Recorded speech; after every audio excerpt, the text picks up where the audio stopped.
Yo, what's going on everybody, and welcome back to another LEGO review. So the official name of this set is actually called Spider-Man vs. Sandman Final Battle. This is a $50 set, which to a good amount of people is going to be like, what? You're paying that much for this little?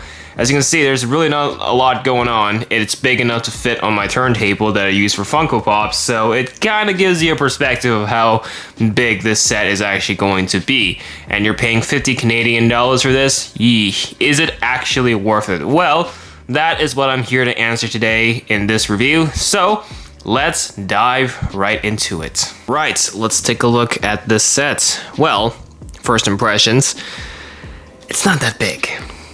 Remember, the set is $50 after all. It doesn't mean it's not detailed. This thing is very, very detailed. So let me remove some of the minifigures so you can actually see the scene as a whole. And I guess the idea of this is that this is like a part of the Statue of Liberty construction site, and he's just bursting out of the scaffolding and the tower, about to fight the Spider-Man. I guess that's the idea that they were going for here, which I'm not opposed to it. It looks good. For a small size like this, they were able to give some, I guess, scenery, give some environmental details. I'm not sure that's the right terminology. There is a good visual appeal to this. Sandman, of course, is the main focus of the set. The set is obviously called Spider-Man vs. Sandman, so Sandman is really the star of the show here. And it shows. They put a lot of detail into him, and of course this is to solve his absence as well as Lizard's absence from the main set.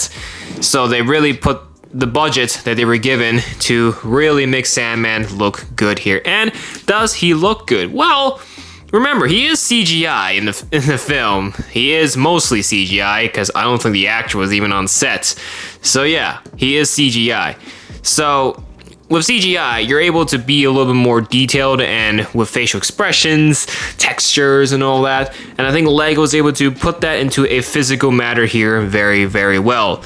Now, part of the scenery obviously includes his own abilities, but you have, you saw Electro being able to attach on the scaffolding. We have a Doctor Strange portal here on the side, which there is a transparent base here that you can put in a minifigure, and in this case they want you to put Lizard here to make it look like he's jumping through the portal.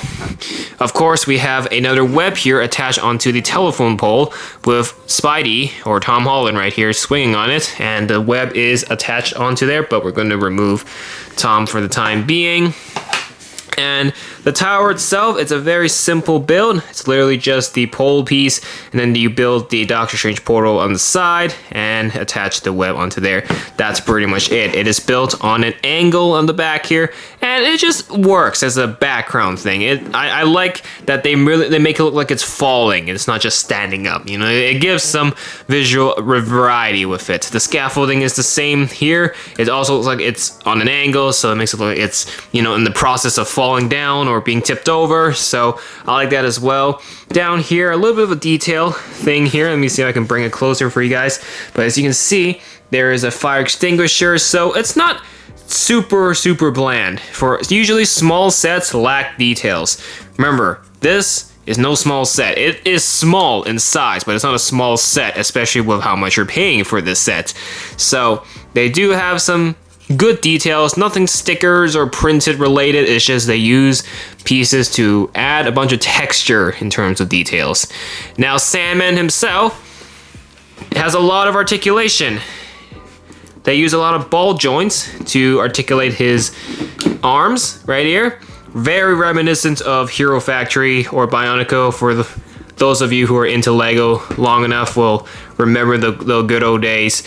But yeah, lots of movement. The range of movement is very, very diverse here. They look like Sandman's flexing here. His elbows is only on a brick socket like this. There is no ball joint, so unfortunately you can only do this. But that's okay. I honestly think the arm itself, the ball socket in the arm, already makes up for it. So honestly speaking, he can do an elbow. Here, let's get him in a boxing stance. Looking very nice. And you will notice that the shoulder blades here may remind you from the Star Wars buildable figures. I think it's the same pieces. They just recolored it to sand and or to beige. It looks pretty good. And of course, the fingers. Yeah, I want to show you guys, or sorry, his hands as a whole, not just the fingers. The fingers are very small, or the hand is very small on his left arm here. But then they are absolutely massive on his right one. Fingers and the entire arm as a whole. And his arm here, it may be the same. It's the same build and it is still articulated with ball joints, but the right hand is a lot heavier because of course the fingers are a lot bigger. So let me bring this a little closer for you to see. As you can see, he has fingernails. This guy has fingernails. Would you look at that? Why is that the case? And that's because this is actually intentional. This is intentional. They did this so you can make it so he is grabbing Spider-Man. How cool is that? It's a very neat play feature. They did that a couple times with the Jurassic World dinosaurs, and that is exactly why they made his right hand particularly big. There you go. I didn't do it well, but that is the intent of it. That is the intention. You're supposed to attach this onto there. Obviously, not so much going on with the left arm here, or the left finger. The fingers are way more condensed here. The articulation, the movement is where it's really at. All of the goodness comes in the articulation. So there is lots of playability going on with here. Lastly, we do have the head here. The head does give you a full 360 mobility. It's on a ball joint after all, so there's his face. It's pretty well. It's a printed face. I'll take it. No complaints from me about the head here. I think it looks good, and there's also good playability. And of course, in the chest area, you can see there's a little bit more of a there's a little bit of textures going on with different pieces. The texture is not with the prints or the stickers, but rather with the pieces themselves, although there is some stickers used. As you can see right by his neck here, there is a sticker put over here. That's okay. Very small sticker usage, so at least it's not heavily reliant on it. Now I think I have to remove the scaffolding so you can actually see. Well, actually, let me remove Sandman as a whole because he does have another sticker. And yes, as I said, the intention of this set is to add onto the Statue of Liberty set. So you do need to take apart Sandman for it to happen. I need to take it out so you can actually see the other sticker here. This is the other sticker being used. Sandman does have the 360 waist articulation, as you can see. So this is to attach himself to the base, and because the other stuff is in the way, I can't really show his true articulation. But what does it look like? If you're really curious on what this looks like, lots of space underneath, but you just need a 2x2 space to put the Sandman onto there. So there's a little bit of leanway here, but that's about it. If you're really curious on what it looks like, there you go. The instruction book is actually where you can find the connection with the Statue of Liberty set. So I figured I would give you guys a sneak peek of it. Here it is. So showing you that these are the two sets you'll need, and it gives you 3 simple instructions on how to take apart the stuff required to be taken apart at the Statue of Liberty set, and then taking Sandman off the build and put him on to the build itself. And here is the official glam of them, the 2 sets put together. But obviously I have the 2 physical sets. Why look at a glam when I can just do it myself with the actual sets? So let's do that. Right, so here are the 2 sets. I have to move Doctor Strange out of the way. The first thing to do is remove the lid here. That is the top of the crown. All I gotta do is now take Sandman, take him out of the piece here. There you go. So once again, as I showed you earlier, you're now left over with that entire build piece. So Sandman is really the only addition that you can add on to the Statue of Liberty, which is okay. Let's bring the Statue of Liberty to the center. Sandman essentially goes where the top of the crown is. Essentially, you are putting Sandman here, where all that free space is. The next day. This is the best I'm going to do with it. As you can see, the point of it is that he just fits on top of the Statue of Liberty. Not super tightly, but enough for a good display. So obviously, for a display purpose, this does look pretty sick. Obviously with the size that they portioned him purposely enough to fit in here, so I think they've done what they can and it integrates into the model pretty well. But what do you guys think? Because obviously I guess there were hints that this was going to happen. Obviously now the Sandman hand is going to be a little bit awkward. I guess breaking it up into two different sets, the Statue of Liberty being the main set and then putting Sandman as his own set, is smarter in terms of affordability, and they had longer release windows in between, so it gave people enough time to purchase this set.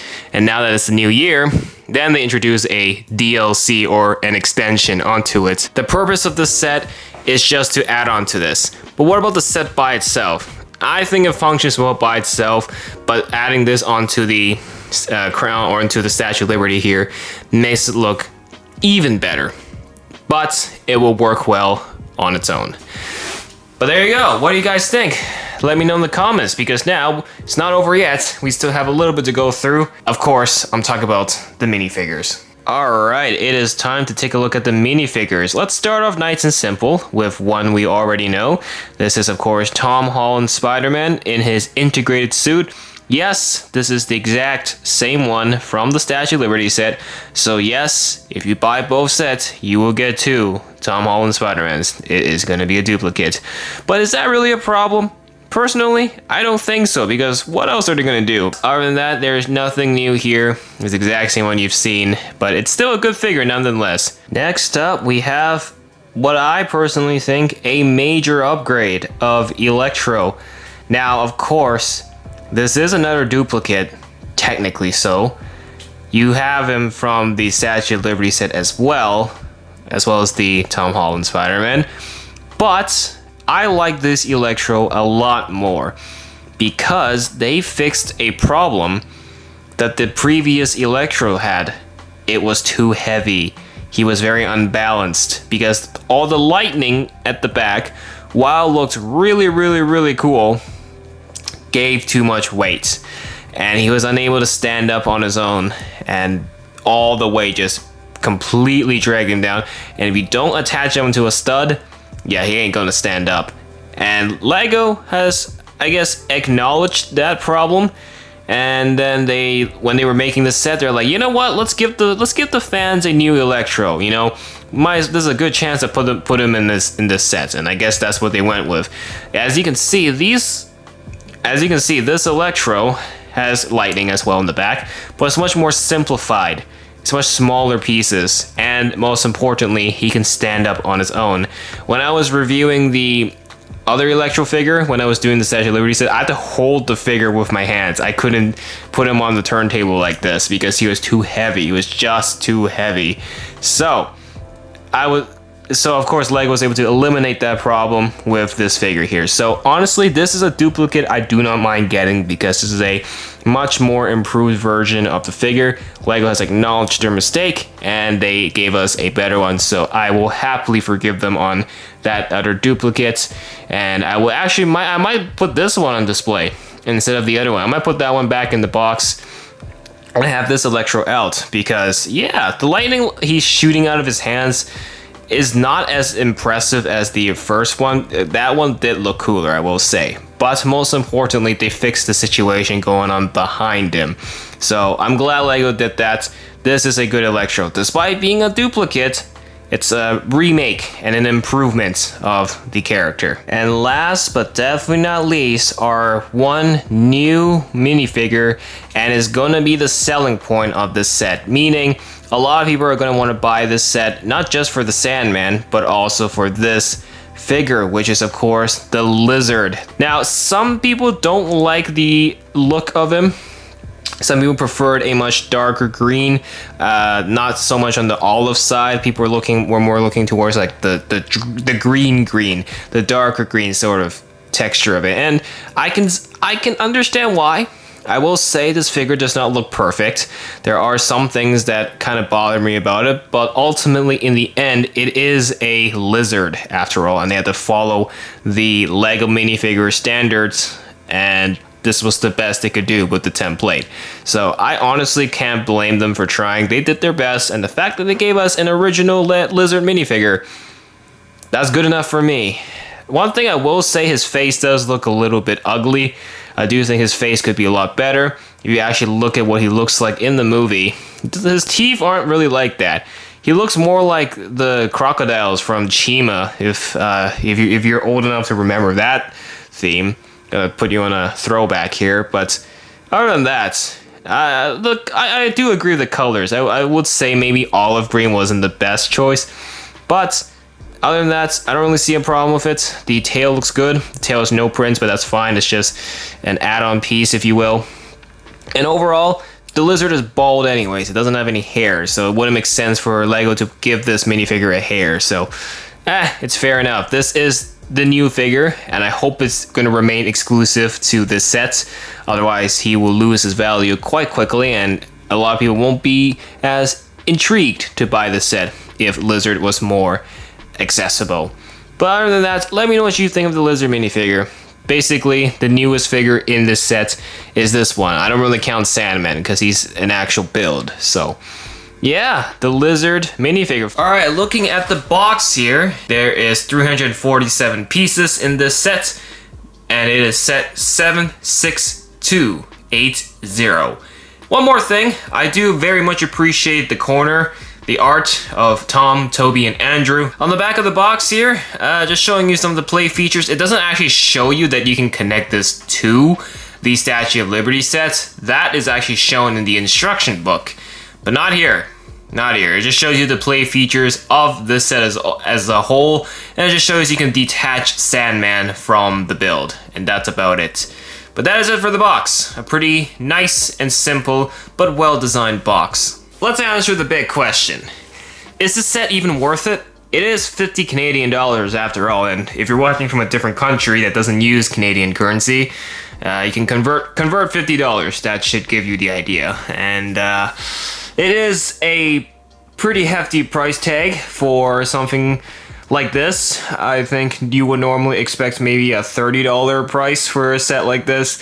50 does seem like a lot, and that is something I'm opposed to. And I really wish this was a lot cheaper because it's not that big. It really isn't that big. The intention behind this set was just to add on to the Statue of Liberty. But that is only the Sandman. That's it. Everything else, what are you going to do with it? As you saw earlier, this is just going to be left on its own, as well as some extra parts from the Statue of Liberty set. So you are left with some leftover parts, not just pieces, but like whole sections, whole builds is left empty-handed. And you're also going to have duplicates, Electro and Tom Holland, given that they're also in the Statue of Liberty set. But I will say the Electro is a little bit different, and they kind of fixed some of the problems with Electro here compared to the previous ones, so I will give them props for re-releasing Electro in a sort of an improved design, so props to that. But honestly speaking, the duplicates aren't really that much of a problem. I don't think it should matter. Why? What's wrong with having two of the same figure? There's really nothing wrong with it. You're getting two new things here, Sandman and Lizard, and I'm sure Lizard is going to be a major selling point of this set. Sandman as well, but there is no Sandman minifigure. This is Sandman. The whole build is mainly focused on Sandman. My only complaint really is the price point. That's it. I just don't think it's worth 50 bucks. I just think this should have been a $30 set at most. The Sandman is good. That really reminds me of like Hero Factory Bionicle days with the articulation through the ball joints and all that, and they did use some like the shoulder armor pieces. Like, it is good for a brick built style of a action figure, so you will say. Personal recommendation is, if you're gonna buy the set, do not buy this set on its own. Get it as an extension to the Statue of Liberty set. Get the Statue of Liberty Final Battle set. I feel like to really get the best out of these two sets, buy them both. Out of 10, I would give this set an 8 out of 10. Obviously, the price point really knocked some points off the set. Thanks so much for watching. Of course, be sure to check out the Statue of Liberty set. I reviewed it back in the summer, and you should be able to see the video in the cards, in the end screen, or link in the description. With that being said, that is it for the now. Thanks so much for watching, and we will see you in the next one. Bye for now.